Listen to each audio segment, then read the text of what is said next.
This podcast is brought to you by Group Travel Videos. Welcome to Group Travel Gems, a podcast that features conversations with professional experts who specialize in promoting tourism in their particular area.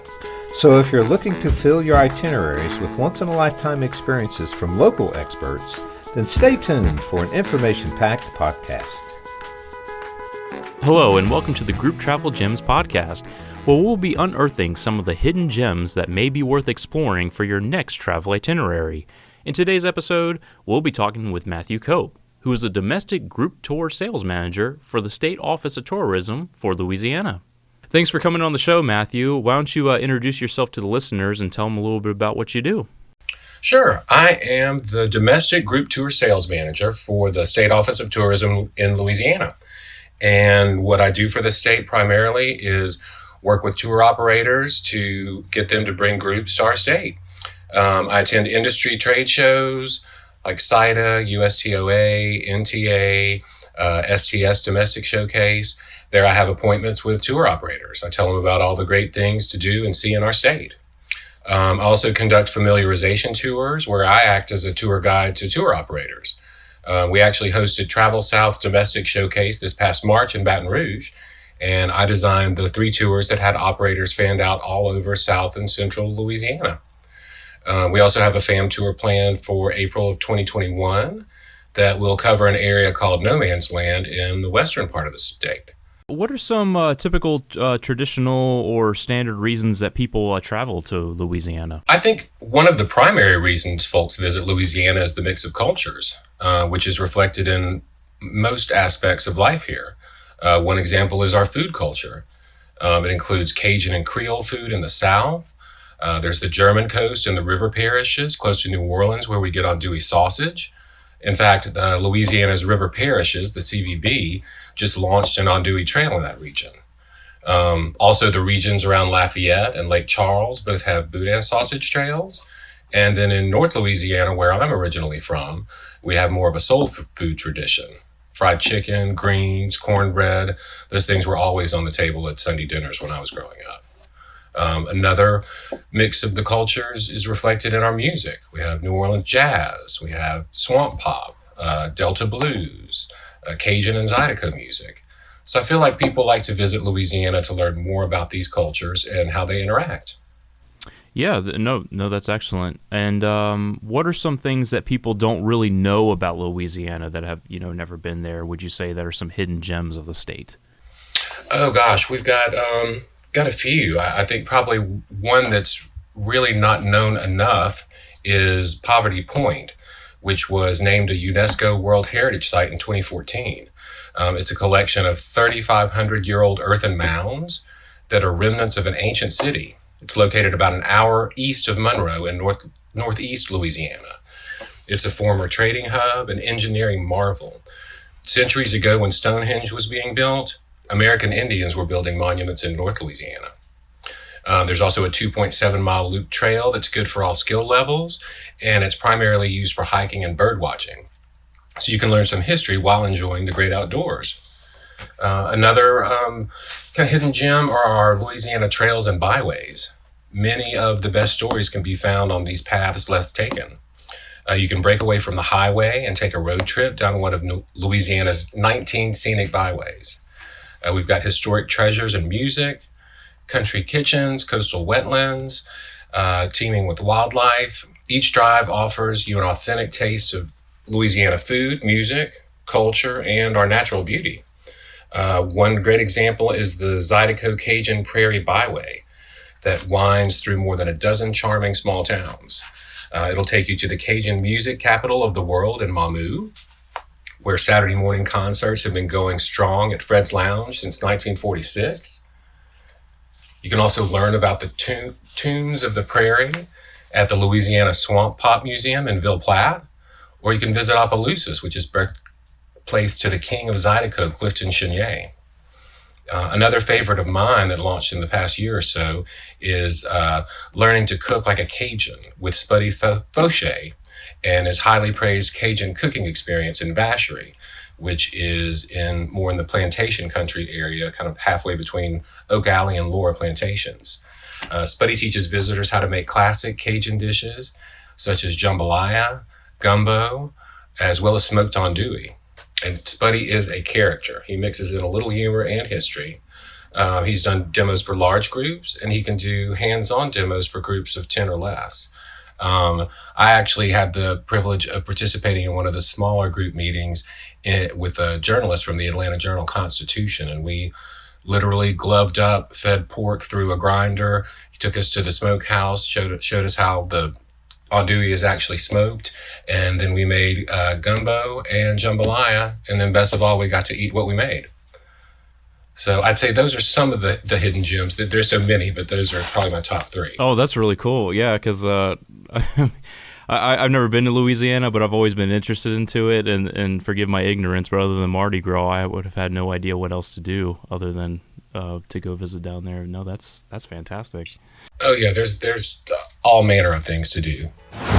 Are you looking for ways to bring your groups closer together while also adding extra value to their experience? Then you need the Group Travel Videos app. The app has all of the essential tools you need to keep your travelers safer and better connected throughout the trip. Listen throughout the podcast to learn more about the Group Travel Videos app. What are some of like the bigger events like, around the state, like throughout the year that people might want to mark on their calendars, to check out? Well, 2021 probably will be a little different, but when the pandemic is under control and we return to more of a normal life, we have over 400 fairs and festivals annually. Of course, one of the biggest annual events is Mardi Gras, which is celebrated all over the state. This year for 2021, I'd say check with the local CVBs you're interested in visiting, because I know in New Orleans, they're reimagining Mardi Gras. It'll still take place, but there may not be parades, but there are parades in Lake Charles, in Shreveport, in Lafayette. So some are considering moving the parades to later in the spring just for safety and social distancing.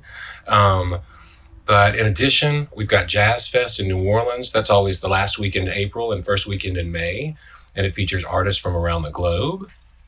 In downtown Lafayette, there's Festival International, and that's always held the last weekend in April. It has multiple stages featuring Francophone entertainment from Louisiana and around the world, places such as France, French Canada, and Senegal. And best of all, that is a free event. Moving into the fall, every October, the Red River Revel is held in Shreveport, which is northwest Louisiana. That spans 9 days, and it showcases local and national visual and performing artists. It's a great time. Is there any particular age range or audience, for example, family, sports lovers, partygoers, that Louisiana particularly appeals to? Or is there a little something for everybody in the state? Oh, no, I feel like we've got something for everyone. Families have a lot of options. They can dive into marine life at the Aquarium of Americas, or go eye to eye with a jaguar at Audubon Zoo in New Orleans. In Shreveport, they can take controls of the International Space Station at the Sideport Discovery Center, where they've got interactive exhibits that bring natural and physical science to life. Kids can learn about the Cajun way of life at Vermilionville in Lafayette, which is a living history museum. They can also hold a baby alligator at Gator Chateau in Jennings. And of course, a swamp tour is always a great way for families to learn more about our ecosystem in Louisiana. Let's see, for sports and outdoor enthusiasts, they can enjoy fishing at many of our lakes and state parks. Toledo Bend Lake, which is at 186,000 acres, the largest man-made lake in the southern U.S. It offers some of the best fishing in the country and endless water-related activities. In fact, our website, louisianatravel.com, has recently established some microsites specifically for outdoor activities, including biking, fishing, and paddling. Also, this may be for more FIT, but glamping is coming to Louisiana in December of 2020. Louisiana State Parks has partnered with Tenter to let visitors camp in style with fully equipped safari-style tents. So that'll be set up at state parks around the state. And of course, for partygoers, they'll have no trouble finding a good time. From the French Quarter to our over 400 fairs and festivals, there's always something fun happening in Louisiana. Right. You mentioned a couple of different websites already. Is there a particular website where people, when they're starting to look to travel to Louisiana to start learning about the state and exploring their different options and activities, is there like a go-to website that people should check out to start planning their trip there? Yeah, absolutely. LouisianaTravel.com. And like I say, there are a number of microsites there. We have some itineraries posted for kind of staycation trips. And then as we move into more regional travel, overnights and short itineraries. Also for the byways that I talked about, that's byways.louisianatravel.com. We actually just had a scrubbing and revamp of the website in the early part of this year. So there's a wealth of information and resources to be found there. Have you ever worried that you've misplaced one of your travelers? With the Group Travel Videos app, you won't have to anymore. With the group mapping and safety feature, group leaders can look at their phones and see a satellite image of all their travelers' locations. Travelers can also use the safety map to navigate their way back to the rest of the group. Save time and peace of mind with the Group Travel Videos app. Listen throughout the podcast to learn more. Putting COVID aside, what time of the year would you personally choose to visit if you had 1 or 2 weeks to explore that area? I would say spring or fall. June to August are the hottest times of the year. However, off-season offers plenty of good deals on the prices of hotels and attractions. But my personal favorite times are March to see the azaleas in full bloom. There's a place in St. Francisville called Afton Villa Gardens. It's about 30 miles north of Baton Rouge. Their website has a daffodil tracker. They actually have a field of daffodils that peak in late February to early March. So there's always some beautiful flowers to see in the spring. And then I love late October, early November, because the temperatures have reliably moderated and we have some cooler nights. And usually it's not quite as crowded. So those are my two favorite times to visit. What is something that you're personally looking forward to in regarding the state and the opportunity for new travelers to learn more about? I would say one of the ones I'm most excited about that I haven't had the chance to visit is Sazerac House in New Orleans. It opened in the fall of this past year, and it's a big, beautiful building. It's 1 part micro distillery and then 2 parts interactive cocktail experience. It starting out in the French Quarter in the booming 1800s. The sensory experience, it takes visitors on a journey through the history of the cocktail culture in New Orleans, reconnecting past traditions with exciting tastes and techniques of today and tomorrow. You can discover the methods used in distilling Sazerac rye whiskey. You can take part in handcrafting world-famous Peychaud's bitters and learn about the art of making America's original cocktail, the Sazerac. What would be the top 3 things that you must do when you visit Louisiana? For history, I would definitely say the National World War II Museum in New Orleans is the place you need to go. I believe it's Louisiana's #1 attraction, but it has D-Day galleries, a 4D cinematic experience called Beyond All Boundaries, the U.S. Freedom Pavilion, and it's just a world-renowned history museum inspiring visitors of all ages. They have student programs for student youth travel, educational resources for all ages, but teaching the lessons of World War II and the stories of the heroism, tragedy, and liberation. They also opened this year the Higgins Hotel on campus, which is a Hilton Curio Collection hotel. So there's no end of things. You could spend days there and still not see everything you want to see. Let's see, for outdoor folks, I would highly recommend the Creole Nature Trail. It's in Southwest Louisiana. It was designated an All-American Road in 2002. And it's a 180-mile trail. It was one of the first national scenic byways in the Gulf South. And it's known by locals as Louisiana's Outback. And you can experience alligators, over 400 bird species, marshlands. There's miles of natural Gulf of Mexico beaches, hunting, fishing, crabbing, Cajun culture, and more. And for FIT or for groups, I see buses going up and down the byway. There's a place called Pintail Loop, which is a little small loop trail that's kind of groomed. And in the spring, when the 2 migratory flyways are teeming with birds, you can see alligators, all these different species of birds. It's really incredible. And then let's see, for number 3, I would say a trip to Louisiana is not complete without a visit to Avery Island. It's the birthplace of Tabasco pepper sauce.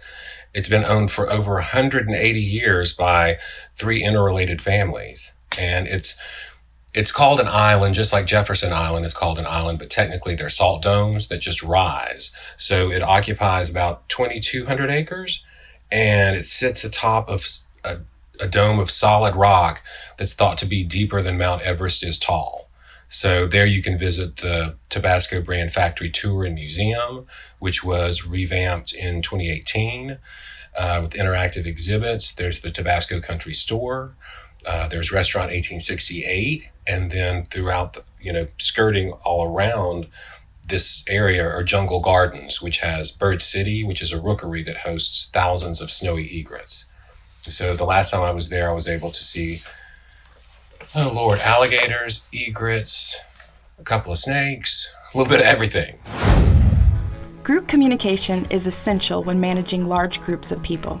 So how are you currently communicating with your groups? With the Group Travel Videos app, GLs can send messages to an entire group, create smaller subgroups, or message individual travelers without requiring any passenger information like phone numbers or email addresses.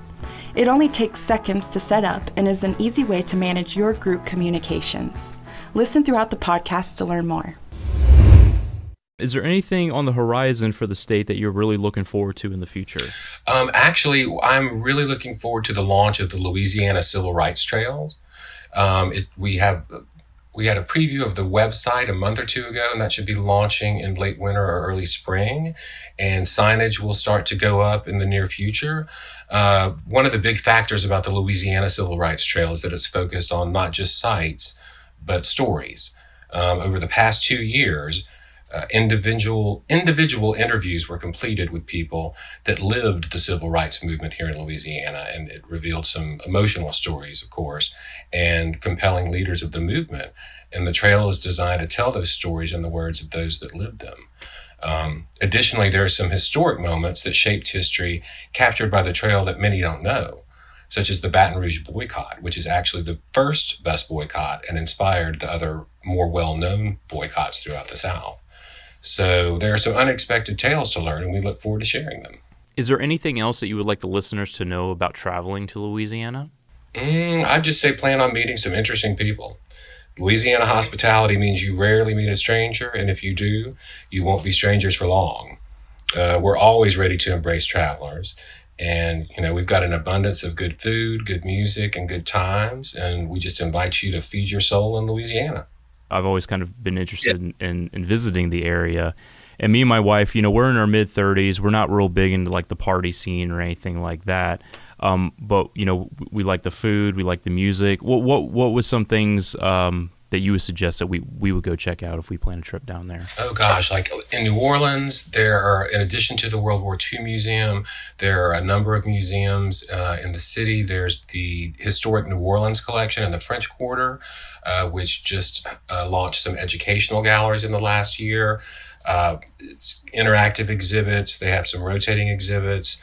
There's the Cabildo and the Presbytere, which flank St. Louis Cathedral in Jackson Square. For history lovers in Baton Rouge, we have the State Capitol, which is the tallest state capitol in the country. It's an Art Deco masterpiece with a viewing platform, I believe, on the 27th floor, where you can get a panoramic view of Baton Rouge. We also have the Old Governor's Mansion and the Rural Life Museum, which is similar in vein to Vermilionville that I spoke about earlier in Lafayette, where Vermilionville tells the story of the Cajun settlers and their way of life. Rural Life Museum in Baton Rouge tells more the story of everyday folk as opposed to plantation owners, and just how life was lived there. In Monroe, you can visit the Chenault Aviation Museum, which is about Claire Chenault, who founded the Flying Tigers, the Chinese Air Force that helped defeat the Axis powers in World War II. They also have a Biedenharn Coca-Cola Museums, one of the first bottlers of Coca-Cola and kind of the empire that was founded. Natchitoches is always a great place to visit. It is the oldest settlement in the Louisiana Purchase and is in kind of north central Louisiana. They have an historic Main Street. That's where they have the Christmas Light Festival. That's usually late November through early January, where they have the Cane River with lighting displays, and it's a really great big experience.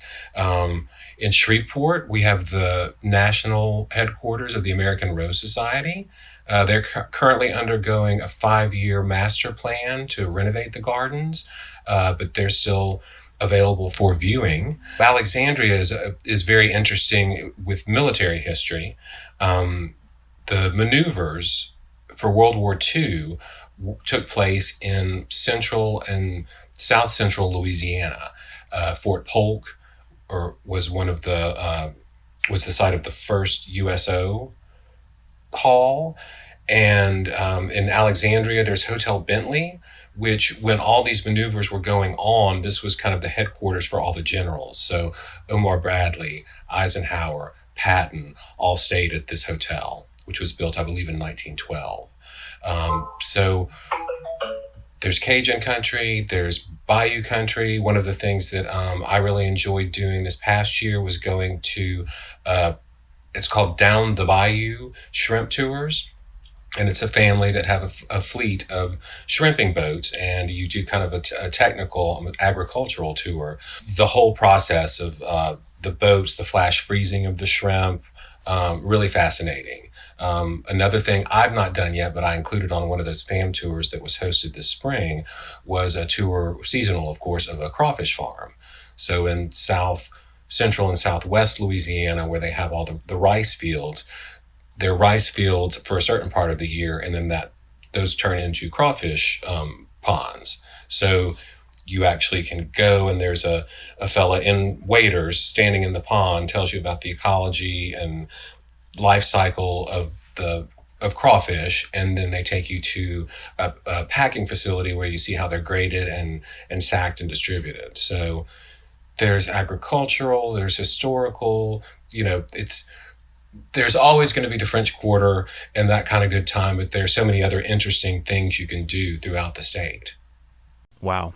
That's amazing. Like I didn't realize there was so much to do down there. So yeah, man, you definitely given me some good ideas. Great. Yeah, we're always looking to host new people. With so many historical sites and once-in-a-lifetime moments, you can guarantee that your travelers are taking pictures. But how do you share those photos with the rest of the group? With the Group Travel Videos app, your travelers can share and save their favorite memories in one centralized location. It's like a private social network that is exclusive only to your passengers. Now you can take your group photos using only one camera and share them with everyone in seconds. Listen throughout the podcast to learn more. I see here that you put together FAM trips. Could you explain to the listeners what those are? So basically, we, like I say, for Travel South, all the people that attended, the tour operators, had the opportunity to register for one of these tours. And generally, we have a meeting point, we get everybody on the bus, and we basically just start moving. For the one that I led, we went first to Metairie, which is a suburb of New Orleans, and we had a meal at Andrea's Italian restaurant where the chef came out and did a demo, had a 3 or 4 course meal. The next day we went down to the French Quarter and had beignets at Café du Monde. Then we took a royal carriage ride through the French Quarter and St. Louis Cemetery No. 1, where Marie Laveau is buried. Then we moved on to lunch at Quarter Two Sisters, which is an iconic restaurant in the French Quarter. And then we visited the historic New Orleans collection that I told you about. And then we scooted on over to Slidell, the area that's kind of where Orleans Parish and St. Tammany Parish meet, and went to a swamp tour in Honey Island Swamp. Then we basically were rounding Lake Pontchartrain. So then we continued northwest and ended up in the town of Mandeville, which is on the north shore of Lake Pontchartrain, We had a sunset dinner on a balcony at a lovely restaurant there, and then got to our hotel the next day rather. We went and toured downtown Covington, which is a quaint, it was kind of a bedroom community or place for the wealthier folks in the late 1800s and early 1900s to live if they didn't want to be in New Orleans proper. And then we moved over to Tangipahoa Parish and actually went on a safari. There's a place called Global Wildlife Village near the town of Folsom, which is, I think, 700 or 800 acres. And there are camels, buffaloes, antelopes, zebras, kangaroos, you name it. And you can either get on a tram, or if you want to do a more private tour, they have what are called Pinzgauer Jeeps, which were World War II Jeeps with bench seating in the back, can fit about 8 people. They put a bucket of feed in the back and give you cups and then drive you around, and you can just kind of feed the animals at your leisure. From there, we went to Middendorf's, which is an iconic restaurant on Manchac Pass, which is kind of between Pontchartrain and the next lake to the Lake Maurepas to the west. Had thin fried catfish and learned about the area there. And then went to Ponchatoula, which is the strawberry capital of Louisiana. And the folks there had flats of strawberries to give us, strawberry daiquiris, and then everybody, we all rolled back into Baton Rouge and we're ready to start travel south. So it's a great way to showcase your product development for tour operators, give them a chance to see hands-on what you have to offer. So like I say, we're doing one in April that we're partnering with Group Travel Leader magazine and are currently taking applications. This is something that originally was supposed to have happened in April of this past year, and then COVID got in the way. So it was postponed to October and then now postponed to April. So we're excited about that. We have a lot of folks that registered for the initial tour that are committed to coming back. So we're going to show them another part of the state to hopefully encourage them to bring groups to visit there. Not only does the Group Travel Videos app increase your passengers' safety and communication while on tour, but after the trip, Group Travel Videos team of professional editors will hand create a custom-made keepsake video for all of the travelers to enjoy, download, share, and save, so that they can remember the trip of a lifetime and relive those memories with their family and friends back home. Stay tuned to the very end to learn more about a special offer if you'd like to include Group Travel Videos into your next group travel experience. Well, thank you, Matthew. Thank you for taking the time to share what Louisiana has to offer. Is there anything else you want to say, or is there any way that groups or anything, how they can contact you if they have any questions, or you or your company for bookings or anything? Yeah, absolutely. I can be reached. My email is mcop as in Paul, at crt.la.gov, G-O-V. And like I say, you can always check out the louisianatravel.com website, which has a wealth of resources and information, and it has contact information as well. Fantastic. Well, thank you, Matthew. Thank you, Matthew, for being on the show today. Oh, you're most welcome. It was my pleasure, and we look forward to seeing people back in our great state. If you've been looking for a group app that will increase your travelers' safety, communication, and overall memory of the experience, then you should consider the Group Travel Videos app. It has everything your group needs to have a better and safer group travel experience.